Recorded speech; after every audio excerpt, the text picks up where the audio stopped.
Welcome to the Sam Sorbo Show. And today I have a special guest with me, Rick Green, who is a former Texas representative. He's a national speaker, also an author and a radio host. He's very outspoken on all things regarding the history of this nation and where we stand today and politics and all of that stuff. And so welcome to the show, Rick. It's good to see you again. Hey, Sam. Good to be back. Thanks for having me.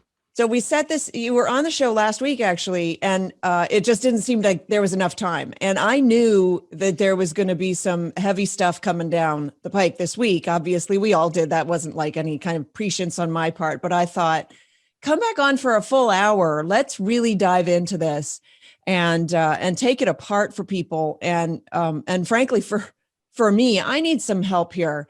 What I saw at the Capitol just a few days ago was amazing to me, and what we've just been through is amazing. What I'm seeing on social media and just in the media in general is blowing me away.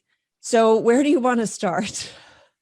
Well, just being honest, the January 6th turned out to be what could have been a great day for the Constitution, regardless of the outcome of the vote, the opportunity to educate the American people on how this works and let them see our members of Congress intellectually debating an important issue and coming to a conclusion.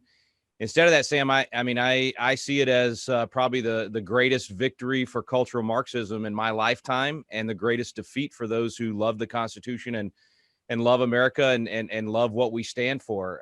This was there's no nice way to put it, a very, very bad day, and it's going to have ramification for decades to come. So I struggle because I know I saw election. I know I saw it in myriad ways. And yet I would say half the country don't even think that that's just a complete fantasy. Where are we as a nation when half the nation doesn't even acknowledge a truth that is so abundantly evident? It's almost like parallel universes right now. I mean, there are literally two sets of facts, exactly, and two narratives, and this was the opportunity for those two crowds, if you will, those two groups of people who are in their own echo chambers, based on the way our social media works now and what our media has morphed into.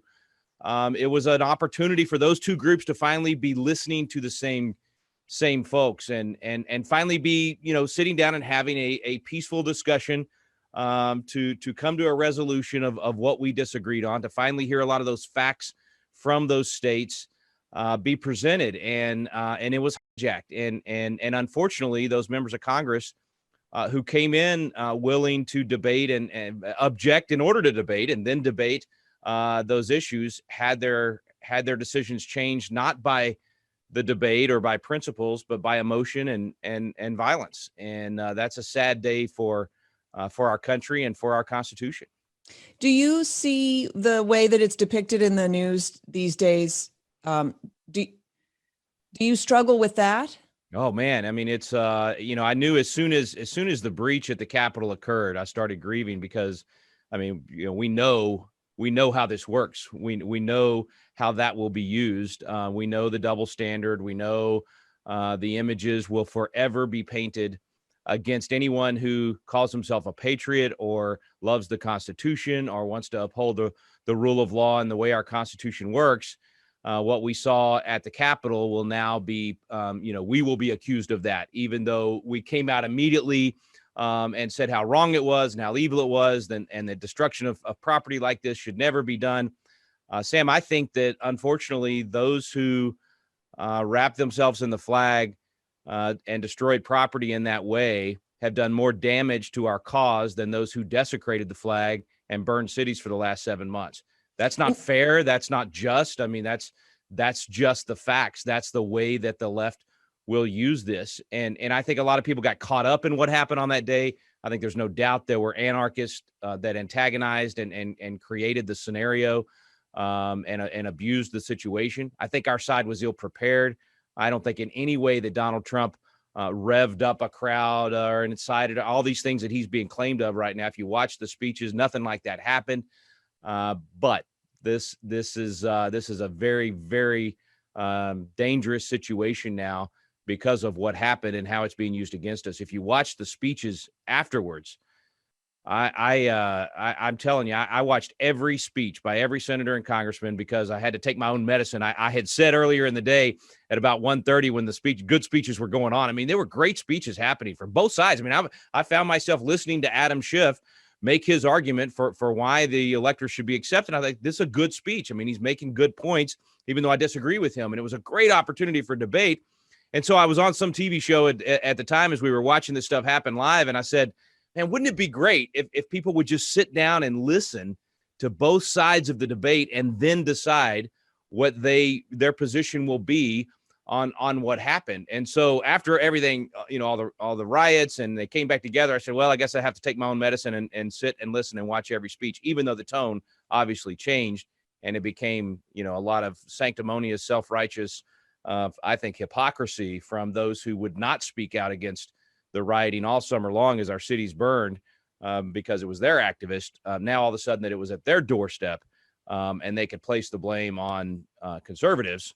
They're saying all the same things we've been saying all year long. So I'm glad at least they're finally against rioting and destruction of property. But it's a shame, man, what it took to get them there. You make me think of all the memes of the abject destruction that we saw in our cities, with buildings being burned to the ground, businesses being absolutely ruined, and in Baltimore, in St. Louis, and in Seattle, right? And night after night, right? Night after night, yeah. And them being called mostly peaceful protests, right? And then you had a group of a large mob, right, on the lawn of the Capitol, where there was very little destruction. There were certainly no fires. There was they're still trying to investigate that, but that is the worst day in American history. Do you know what I mean? Like the way that it's compared to December 7th, right? I mean, Chuck Schumer had the nerve to compare this to 8 battleships being sank and all the loss of life at Pearl Harbor, and he had the nerve to compare this to that when we've lost at least 60 people in the riots and another 4,000 murders the result of the policies that have been adopted in defunding the police in the cities. We got 4,000 more murders right now out of 2020 than the average of the last 5 years because of what they did. And yet, and look, I know you've said the same thing. We all have. I've seen Kevin's tweets as well. I mean, we've all denounced what happened. Obviously, it shouldn't have happened, and it was wrong. And we think they should be prosecuted for what happened at the Capitol. But my goodness, to suddenly decide that you think that potentially our nation has a coup going on, and suddenly to use words like insurrection, and it's just, I mean, I hate to say it, I was looking for the barf bag many times as I watched those speeches. It was just so hold on, let me slow down just a second, because you bring up an interesting point, and I want to say that it has seemed to me that every time the left accuses the right of doing something, it's something that they're already doing. Man, so right, the Russia collusion hoax, they were already colluding with Russia. The Ukraine thing, they had already done the Ukraine thing. And so I look at it and I say, we're accused, or the Trump supporters are accused of attempting a coup. I feel like there was just a coup against democracy, or against a democratic republic, the rule of democracy, because somebody hijacked the election. And we're not even allowed to see the investigation of that because the courts are refusing to hear the cases. Am I wrong? Sam, you've got biblical level discernment and wisdom with what you just said. That is exactly what their game plan has been all along. It's textbook Marxism. They project or blame their opposition for the very thing that they're doing. And now we're seeing it even right now with the calls for invoking the 25th Amendment, for impeaching President Trump for supposedly, being incendiary, and him supposedly being the one to stage a coup. Do you realize that right now, Josh Hawley and Ted Cruz and these members of Congress are being accused of treason and sedition. We're talking about attempts to prosecute and put them to death for simply using the exact same constitutional procedures that Democrats have used for the last 3 Republican presidential elections, and that Nancy Pelosi herself said was democracy at work whenever Democrats were the ones objecting. But now that Republicans are objecting and asking for evidence simply to be shown that we have legal electoral votes, they are accused of sedition and treason. And no question, they're doing exactly what you're saying. They're trying What to. did you? Yeah, go ahead. Yeah, what did you think of Lynn Wood coming out and saying that that Mike Pence should be accused of treason if he doesn't behave the way that Lynn Wood wanted him to behave? That I was denounced it. I mean, Lynn has been unhinged for the last month. You know, I supported him certainly in getting Kyle Rittenhouse out of jail and defending Kyle Rittenhouse. I think that's a shame what happened to that young man.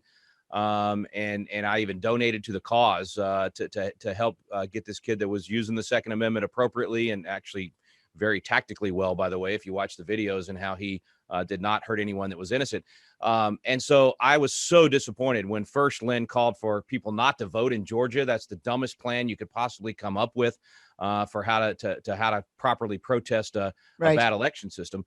But then look, I was one of the ones leading the charge and advocating for Vice President Pence that he had the option of rejecting or accepting electors based on what he saw, or at least opening it up to debate, or even postponing the vote so that he could wait for the legislatures to let him know what their choice was, since they were the ones constitutionally empowered. But we said from the beginning, this has been debated for centuries. There is no clear path. It is that there have been arguments on all sides by great constitutional minds as to what the vice president can do, what the House can do, and what the Senate can do. To claim that Vice President Pence, in reviewing all of that, chose one of those very proper paths is somehow grounds for him being the one accused of not following the Constitution. I just thought that was unhinged. It disappointed me greatly. So, and I saw it as strategic.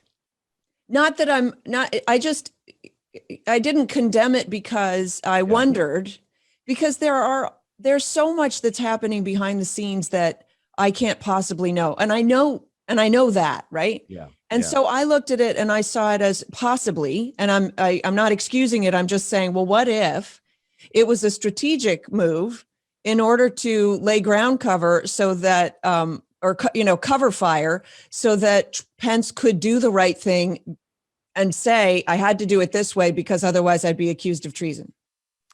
Yeah, I just, I think it actually opened the door for that kind of terminology. And first of all, I consider Pence an honorable man. I've known him 25 years. He loves the Lord. He loves the Constitution. He hasn't always done what I wanted. He has caved on issues like the bathroom bill in Indiana and things like that. There's been times when he didn't do what I wanted him to do, but he's always, especially in this case. I mean, frankly, I thought his statement that was released right at the beginning of the debates was good. I thought he made a cogent argument for why he had chose the path he did. Right. Even closed out with a phrase you and I use often: "Duty is ours, results are God's," from John Quincy Adams.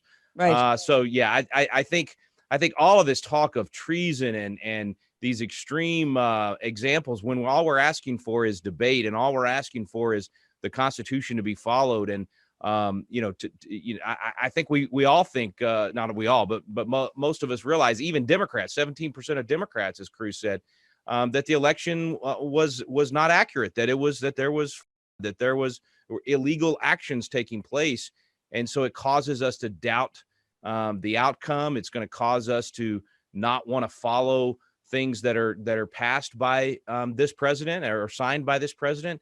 It's created mayhem in our country, but it doesn't allow us, or we should not be the ones to begin to call for these extreme measures. Instead of, I've never even been for the idea of martial law for, seizing the machines and some of the measures that others have advocated for. I think the president has actually done a good job of balancing this approach. It's why I'm so upset with the Democrats right now for calling for his head, literally, when he could have been more demanding, and he denied those attempts at martial law and all of those things, and I think took the right path and pushing for, the constitutional process to take place. And granted, his rhetoric is sometimes, ugly, like Winston Churchill. I mean, he is our Churchill. He's very much like Winston Churchill was, but it was not anything like what Nancy Pelosi and others claimed the other night, and in their speeches, and now are setting him up for potentially prosecution based on what I think any person that cares about the Constitution would have done. They have to. They have to prosecute him. They have to walk their own narrative to its final conclusion. They want to kill the movement. They want to make sure he can't run in 2024. It's not enough. It's not enough for these people to take the presidency, the House, and the Senate. They want to destroy anyone that opposes them or speaks out against them. And that is so obvious in their rhetoric right now. And it's exactly what you said earlier. That's why I said, it's biblical level of discernment, because they're using, what they're doing is destroying the Constitution, and it is destroying free speech and all of these things. And yet while they're doing it, they accuse our side of being the ones that are undermining our republic. It's amazing to watch. And frankly, our side has not done a very good job of responding or articulating the response. But don't you think that that's because we play by the rules? Yeah, no, it's kind of like it's kind of like in campaigns, right? Same thing. We play by the rules. The other side doesn't. It puts us at a disadvantage. And frankly, we don't play tough enough. I think Dinesh D'Souza is 100% right on this. And Trump Card, he talks about it. He said this on a panel we were on together in San Diego before the election. And he told the story of how Lincoln in 1863, the Confederates were literally assassinating any black troops that they captured from the Union. And Lincoln said, enough of this. He issued literally an executive order and said, for every Union troop that is executed, every black Union troop that is executed by the Confederates, we will execute a Confederate POW. Now that's extreme. They're at war, and Lincoln is not given, as Dinesh says, he was a moderate man. He was not given to that kind of thing, but he had to fight fire with fire. I'm not suggesting that we cheat because they cheat, but I am absolutely suggesting we use the tools at our fingertips. I was disappointed in a lot of my friends that are in Congress who got hung up on these technicalities, and I think a warped view of the Constitution. They actually took the position, Sam, that you could never, ever reject electors from a state. I think that's crazy.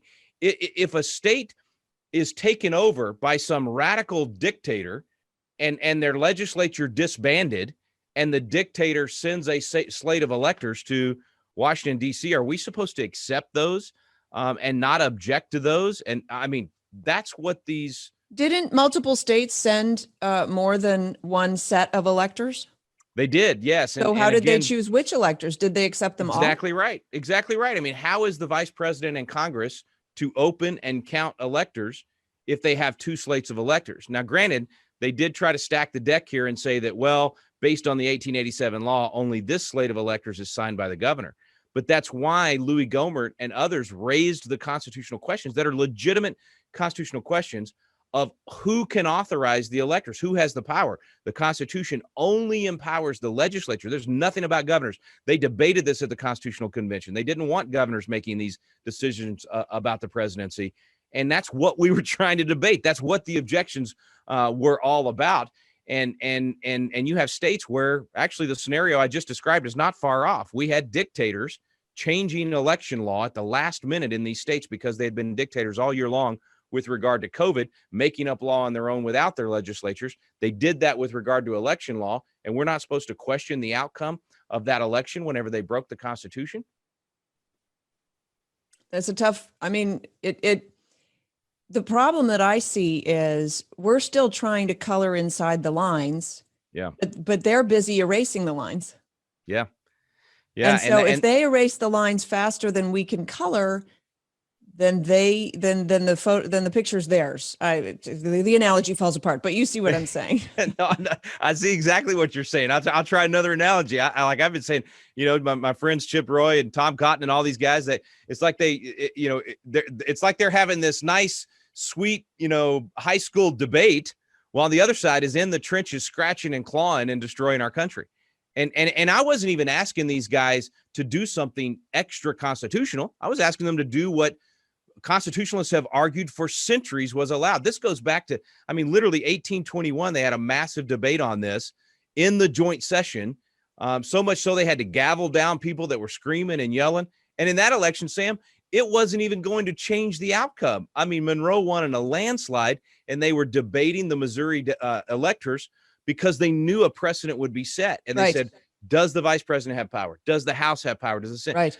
So I just think it's self-righteous, to be honest. And to say, I'm going to stand for the Constitution, and because of my constitutional duty, we cannot even debate this because that would violate federalism and it would overturn the results of what a state has sent to us.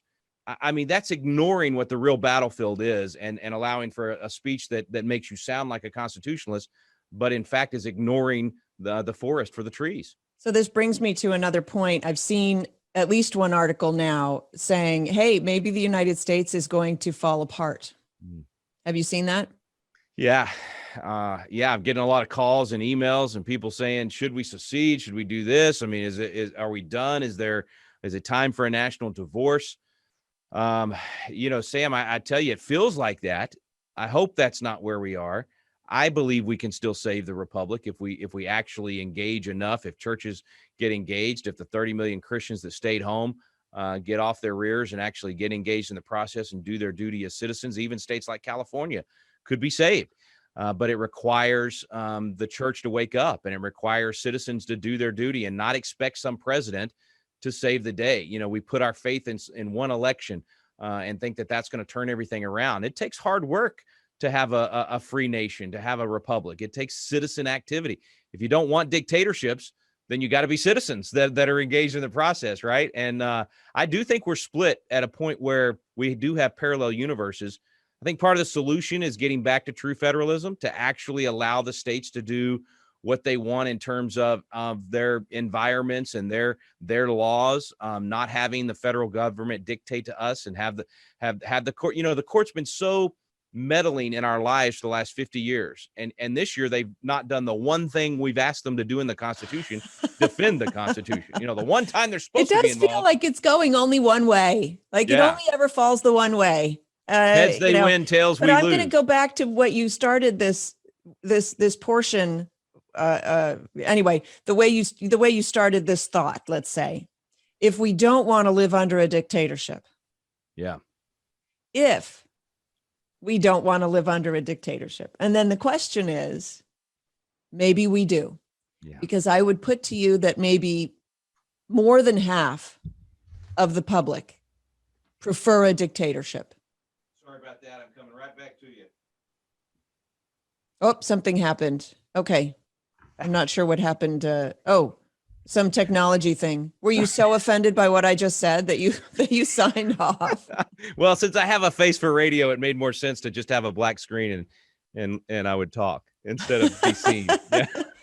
Okay. No, I think what you're hitting on is right. I think there is a laziness and kind of a snowflake.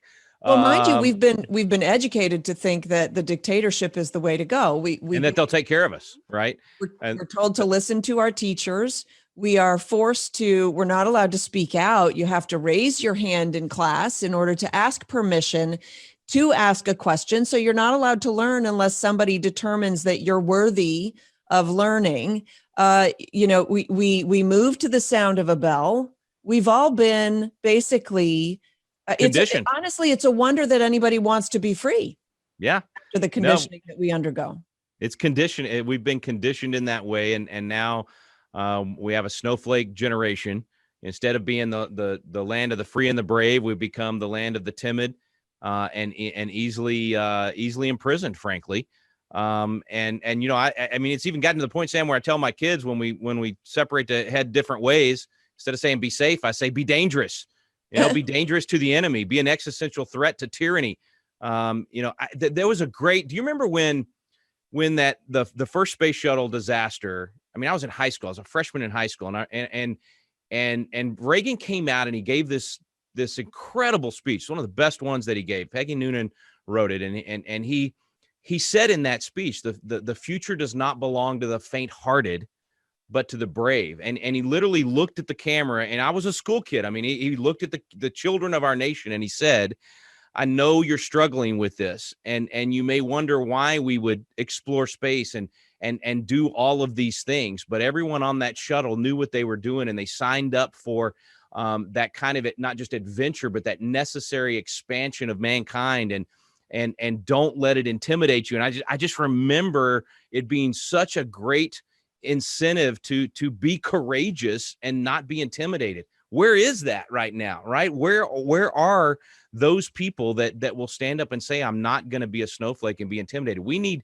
pastors willing to do that. There was a historian in the 18th century that said of founding fathers pastors, they were not men shaken by the wind. You know, reeds shaken by the wind was the way he said it, but they were mighty men of courage.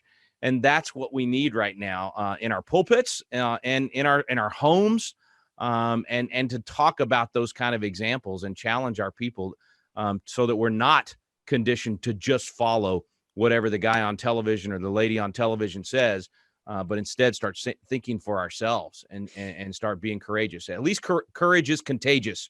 When people like you stand up, Sam, and say the things you're saying, when we do what we're doing, the good news is when you raise the banner, people will rally. So if courage is contagious, like what we saw initially when Josh Hawley stood up, and then Ted Cruz, and then 11 more senators and 140 congressmen, it just started snowballing, and it was headed in a great direction.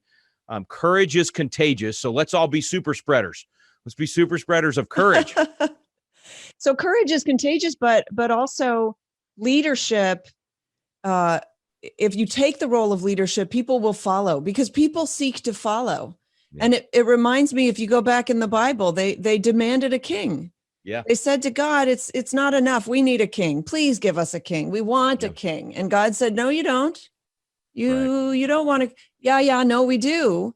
And I feel like, we're so, the human condition, I don't think, is one of desiring responsibility, because freedom equals responsibility. It's a double-edged sword, if you will. And so once you learn to enjoy it, once you learn how it works, it's wonderful. But at the same time, if you learn to be subservient and to follow the leader, which is a game that we play as children, then you're going to be disinclined to take on the responsibility. And if the government will step in and take care of you, and of course that is the promise of Marxism, it's no wonder that people are seduced by that. So I don't know if waking up the church is going to be enough. I think the church needs to be educated. It does. I think Americans need to be educated to understand. But also, I was thinking about this, the way that we feel today. I mean, I feel bereft. There's been a great loss, and I feel it. And at the same time, I think back to the founding, the shot heard round the world. Somebody likened the young woman who died in the Capitol to be the newest shot heard round the world. When the revolution started, when the American Revolution started, there was a good proportion of people who were living here, colonists, who disagreed with the revolutionaries, who thought that they were absurd and obscene, taking on England and saying that we were going to disconnect from our sovereign king. And how dare they? I'm sure of that, right? Yeah, no question. 25% for it, 25% against it, 50% in the middle, not even paying attention. Yeah. So assuming that, I mean, if you think of it that way, that's probably where we are today. There's a good proportion of people who are absolutely against the abdication of thought that happened on the Capitol on Tuesday, right? Yeah. Tuesday or Wednesday? Yeah. And then thinking. You got me really thinking right now, because you use the shot heard around the world. I think the closer comparison is 5 years before at the Boston Massacre, because frankly, the folks at the Boston Massacre were not in the right entirely. I mean, they're throwing ice balls at these British soldiers, and they were an unruly mob. Let's be frank about it. But what happened as a result of that, that's really where the revolution began. That was where it shook people out of their slumber and woke people up. And so while I absolutely condone what happened on Wednesday, it could be that the response across the nation is, are you kidding me? We're gonna shoot this gal that was there at the Capitol, and no one had hurt, lit anything on fire or hurt anyway. I think you could see that kind of response from some, but you're right. There's going to be a massive number of people that just want to sit back and let government solve other problems. They're in fear right now. So when you're in fear, you tend to want somebody else to act and somebody else to solve the problem. But I do think the millions of people out there that have been awakened this year can get that education you're talking about, can learn. But it's interesting the role of fear in all of this, right? Because we've been in a corporate state of fear for months. Yeah.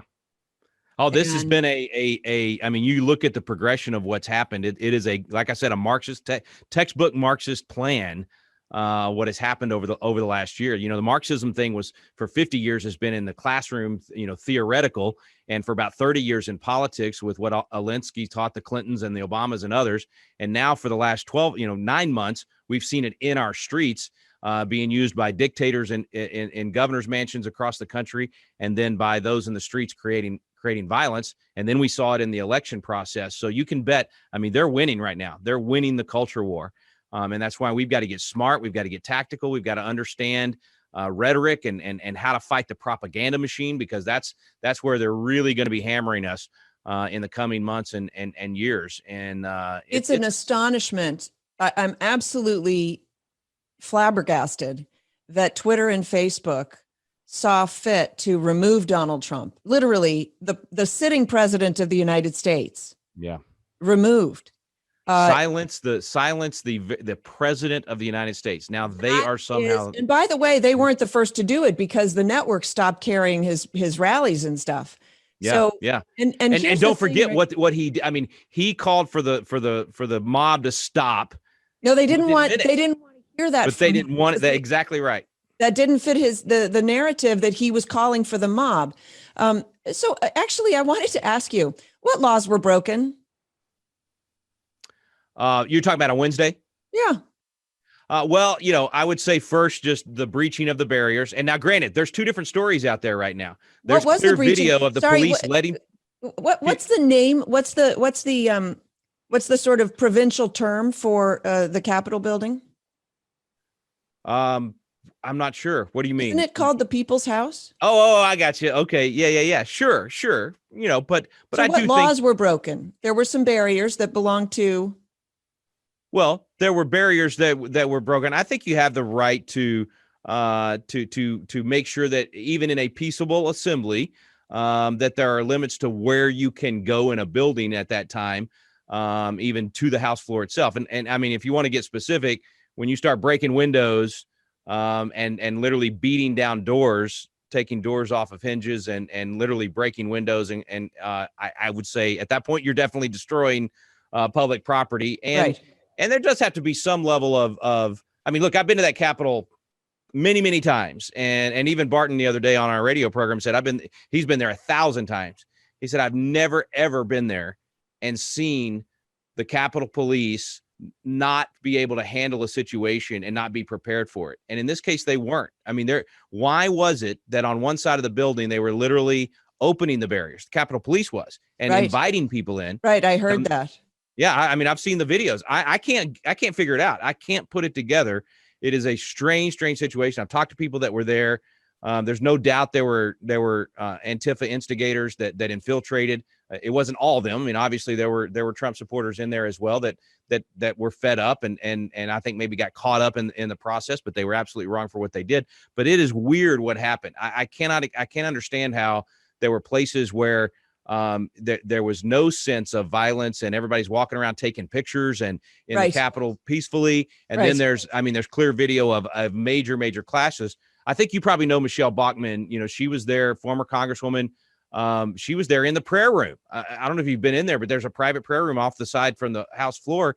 Washington painting in there where, he's kneeling to pray. And she was in there praying minutes before all this happened. And she talks about how it all played out. It's crazy. I don't know if we'll ever know, right, exactly what happened that day. But man, I mean, there's no question that it's going to go down as a sad day for America. Well, and for our it's cause. interesting to remark that there is censorship that's happening, right? There are certain things that can't be said. There's certain stuff that has to come with a disclaimer. I saw a Washington Post article that the president was objecting to a duly elected leader or new president. Basically saying that any claims that there was any kind of election improprieties are completely patently false, as if all election improprieties have been disproven at this point. Even though no court has heard the facts or decided on the merits. Yeah. There's no way for them to have been disproven, and yet they are declared as disproven because just on the face of them, they're not possible. It's absurd.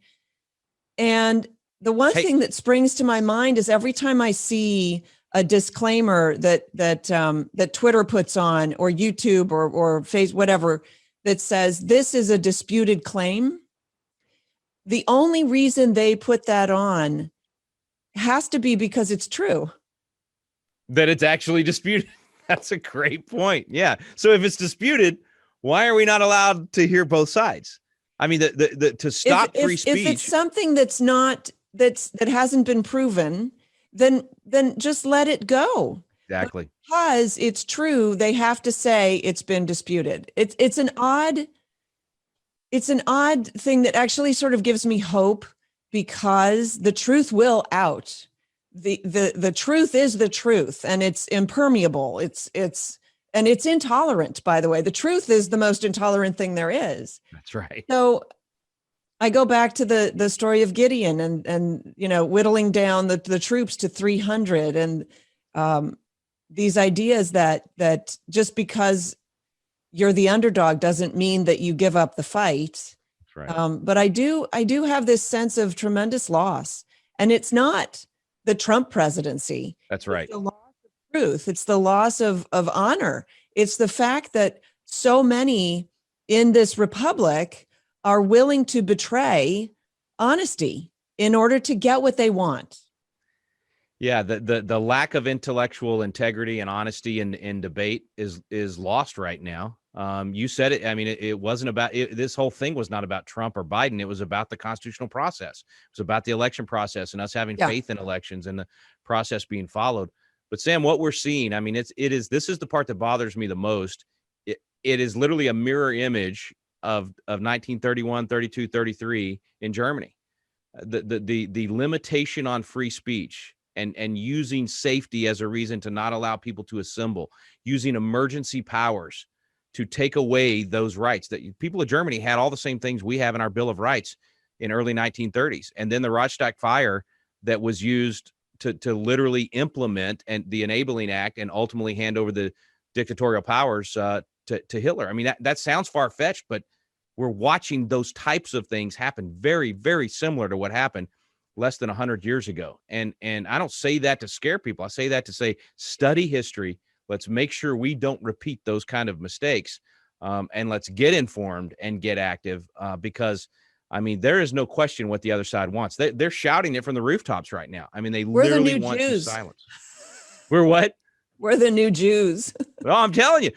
Have you seen that? We're the new Jews and gays. Yeah, we saw there was a meme the other day that had you would have a blue mask or a red mask depending on whether or not you'd been vaccinated yet. And somebody shared that and said all they need to do is add the gold star. I mean, it is literally I have to laugh to not cry. I mean, it's that serious. But we can. I mean, you're right. The Gideon 3, I think the whole thing this year was God's winnowing of the church and separating the wheat from the chaff. And we've seen some great patriots stand up, that pastors that have said, no, government's not going to tell us when we can worship and whether or not we can sing. And those are the kind of people that it's going to take for us to come back from this and to be able to hold the nation together. But yet be able to live in freedom. We got a long haul ahead of us. This is not going to be overnight. It's not going to be one election. But I will say, let me kind of give a good news here. Let's not forget on election night that we did push back against all this wokeism and everything else. And we elected a ton of new good legislators at the state level across the country, a ton of new pro-life members of the Congress. We took seats they said we couldn't win in the House. They didn't get all the Senate seats that they thought they were going to get. So there were a lot of victories on election night. And if we do this right, we can regain the momentum that we had on election night going into 2022. But it's going to take hard work. Freedom is not simple. It's not easy. It takes work on our part. But I have to ask you, because nothing's being done as far as I can see, simply because there are no legal challenges now. Yeah. Maybe I'm misspeaking, but I believe they've all been basically swept to the side. The deed is done. How can we ever trust our election system again, especially when there's no forensic and no attempt to clean it up, or a very limited attempt to clean it up? I know there are some good patriots out there who've been working behind the scenes for years, just trying to clean the voter rolls. But if you can stuff the ballots with any number of transplants, new people, pre-signed ballots, unfolded mail-in ballots that were clearly never mailed, come on. Yeah, those who broke the law and the Constitution this time around, they got away with it. They have won. They have won that illegal battle, no doubt about it. But the good news is this fight is actually at the state level, and all of our state legislatures are beginning to meet this month. That's where we have to change this and tighten up the law. We will not have faith in our elections if we don't have transparency, if we don't have a verification process when it's close, and we don't have legal remedies whenever people violate the law, either by changing the rules or by preventing people from being able to watch when it's happening, all the things that happened. Sam, I don't know if you know this. I had a recount in my first race. It was very, very close. I lost by 20 votes out of 30,000. We had a recount. We looked at every ballot together. My opponent and I and our teams, we looked at every ballot. I ended up winning by 36 votes. So we found ballots that the machine had misread, and I ended up winning. Well, I said to my opponent, I said, the law allows you to have a second recount just to make sure we got this right. He said, why would I do that? We looked at every ballot together. You won. I don't like the fact you won, but you won. Nobody claimed cheating. Nobody said the system's rigged, all of that. So if you have transparency, if you have verification, and you have legal remedies, people will have faith in the process. And the state legislatures are the ones that have to do that. And so I'm encouraging all citizens, that should be your number one item in lobbying your state legislature. Right now, literally, they're starting to meet this week and next week in almost every state. And number two is you've got to get rid of these emergency powers for governors, or you've got to at least limit them to a few days. And then the legislature has to sign off on that. That's the two big issues this session, where we can have significant gains in restoring our republic. But that you're right. I mean, we've lost the current election battle, and even those elections in the Senate that, same thing happened there again. Yeah. But it brings it back home to us. Now you got to talk to your legislators, and don't let them, what they'll do. The left loves taking our terms, right? So election integrity, they're going to use those words to start doing their agenda, which is no voter ID and all of these things that they do that actually are the opposite of election integrity. So right. Get really specific. I think Daniel Horowitz has some really good proposals for what needs to be done. Get really specific. Make sure voter ID is required, paper ballots that we can go back to and verify. There's significant things that need to be done, and it won't happen in a lot of the blue states. I realize that, but we're fighting. I agree with you.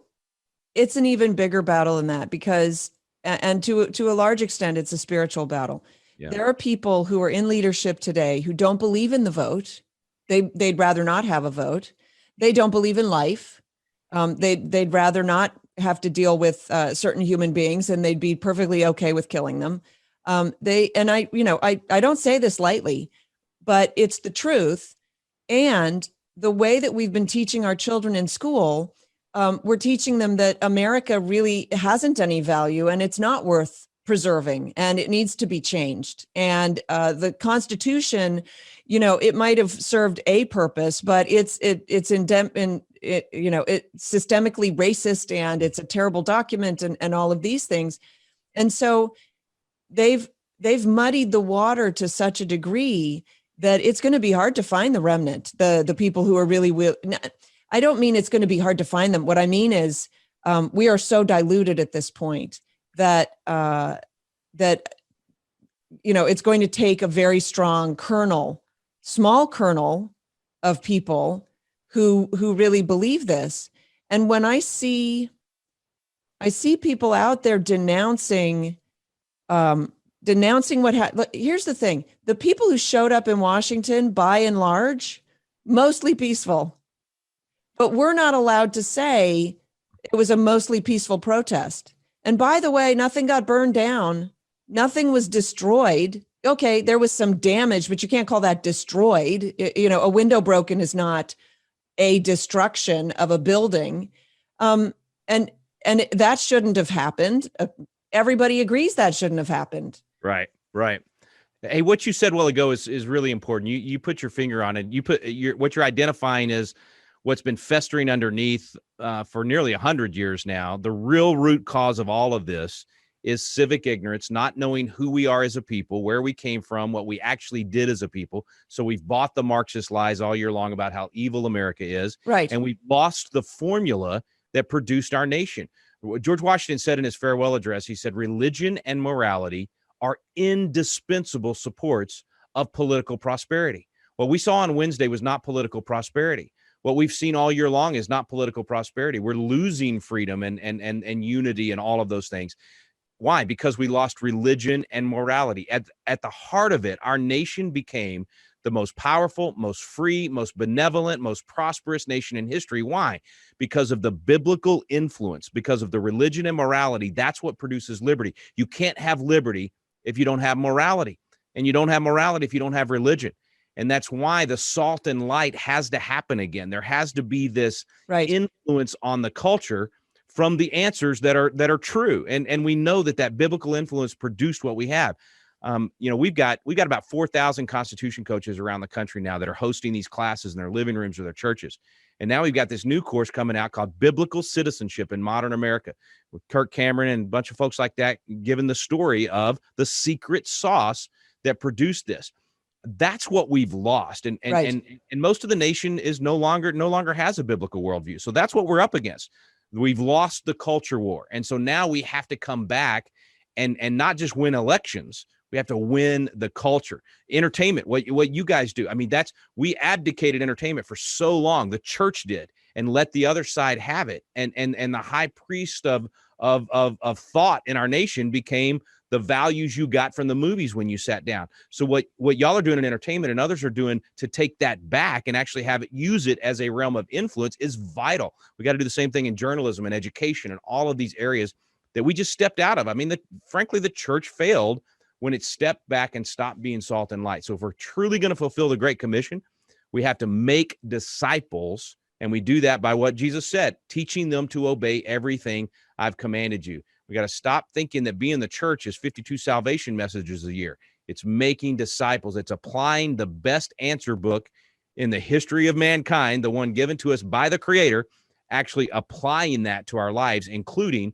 how we form our neighborhoods and our communities and our states, how our government works. The Bible speaks to all of that and has all the best answers and all the best lessons. But, you had a great example earlier. I mean, we're like the children of Israel. We watched all the miracles happen, and then we turn around and we worship these false gods. Now, instead of the golden calves now are pseudoscience and government. They're going to solve all our problems.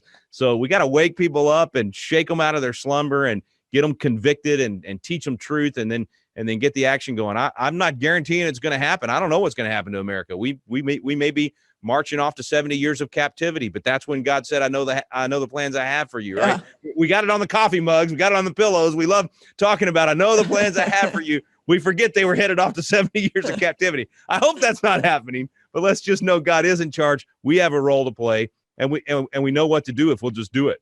Right. I'm in the book of Ezekiel right now, and it's pretty sobering. And we've got every paragraph ends with, and then you will know that I am your God. And it's like, whoa. So tell me just before we go, final thoughts on what's next for Donald Trump. I think Wednesday they did a pretty good job of trying to destroy any future opportunity for him to come back in 1824. Can't be unless he has a DeLorean that goes back in time. That would be hard to come back in 2024. I think even more important than the potential of him coming back as president is for him to take this movement and use it in a positive way to go ahead and do that 1776 commission and continue that restoration of loving America for what we've actually done in our totality. So I think he could still do that. And maybe he does media and starts a network and all of those things. They're going to do everything they can to keep him, to ruin his credibility. That's why these lies right now are being told about what he actually said and did over the last few days. So I think whether he does that or not, we need to capture the movement and do that. Trump has always just been the figurehead of 80 million people that love America and love our Constitution.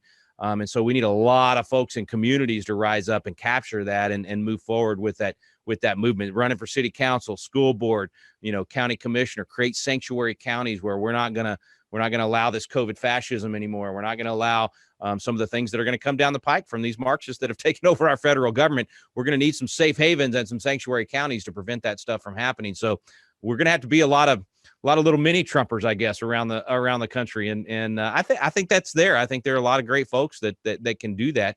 And I know God's raising up a remnant. I love your Gideon analogy. I mean, I think there is a remnant being raised up. I'm spoiled because I get to work with young people every year, and I see these young kids come into the Capitol and they debate and they're passionate about biblical worldview and about how to do these things. So I'm a little bit biased and more optimistic than most people because I see what God's doing with that remnant that's coming. But that's there's something every one of us can do. Let's go be we the people and do our part to take this thing back. Right. Okay. So my guest has been Rick Green, and you do a daily show, right, with David Barton called Wall Builders? Yeah, Wall Builders Live. We're on about 300 stations around the country, but you can listen on any podcast or at wallbuilderslive.com. And we're very, very Joshua Caleb oriented. We even have our Friday programs called Good News Friday. Even in the midst of all this, we did a Good News Friday. So there's still good things happening out there, and we can have joy based on whose we are, not based on who's in the White House. That's right. And I encourage people to take a 30,000 foot eternal sort of view of things that, by the way, it's just not that bad. It looks bad, but it isn't bad. We still are the United States of America. And so until it gets bad, let's not behave as if it is bad, but behave as if it can be better. And it can always be better, right? Amen. Amen. And hey, look, it's not 1863. It's not 1763. It's not 1,000 years ago when persecution of the church was, just when you compare to those things, you go, wait, we got it pretty good. Not to be Pollyanna about it. We have real challenges and it requires real work, but you nailed it. I mean, we're still very, very blessed to live where we live at the time that we live. Right. So disappointed, but not deterred. What's that? Disappointed, but not deterred. Not deterred, exactly. Rick Green, thanks so much for joining me. And thank you for joining us on the Sam Sorbo Show. We'll see you next time.